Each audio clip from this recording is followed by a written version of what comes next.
Good morning, I'm Neva Manu, and this is your morning news fix for Monday, 17th of February.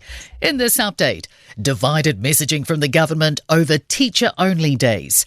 Associate Education Minister David Seymour, who's in charge of school attendance, has promised a crackdown on teacher-only days during school terms. But Education Minister Erica Stanford says 4 teacher-only days are planned this year to help schools implement the new curriculum. She's told TVNZ Seymour doesn't have the authority to make decrees about teacher-only days, and he's overstepped the mark. I'm the Minister of Education, and when we are rolling out a new curriculum, we have to have curriculum days. A leading politician for LGBTQ rights says he's seeing a worrying increase in hostilities towards the community.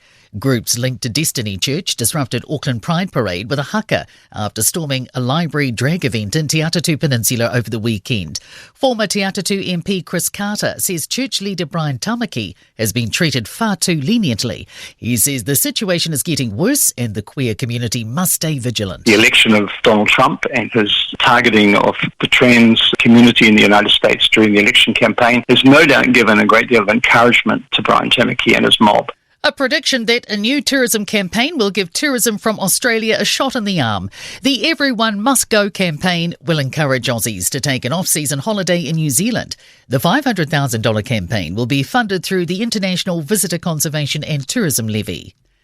An increasing number of students are choosing to study at Polytechs.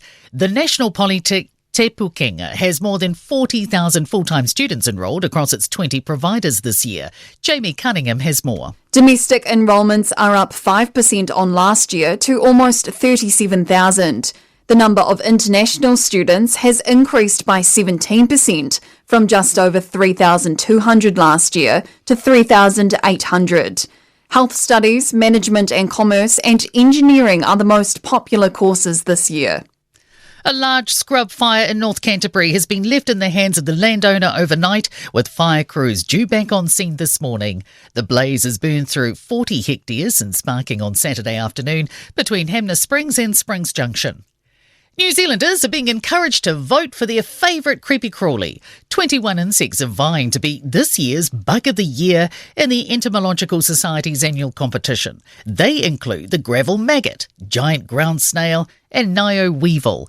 Te Papa curator of invertebrates, Phil Servant, says that the creatures are as unique to New Zealand as kiwi, kakapo and tuatara. So many of our insects and spiders and so forth are found absolutely nowhere else on the planet, and we're just trying to make people aware of the things they might see in their backyard or out in the bush. Voting closes at midnight. And in sport, 18-year-old Finn Melville Ives has won his maiden freeski halfpipe World Cup in Calgary.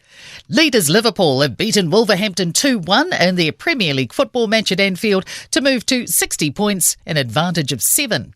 The Wellington Phoenix women have endured a 4th straight 1-goal A-League defeat in Australia, beaten 2-1 by the Perth Glory. And finally, Rachin Ravindra remains endowed with a head injury ahead of the Champions Trophy one-day international cricket tournament in Pakistan.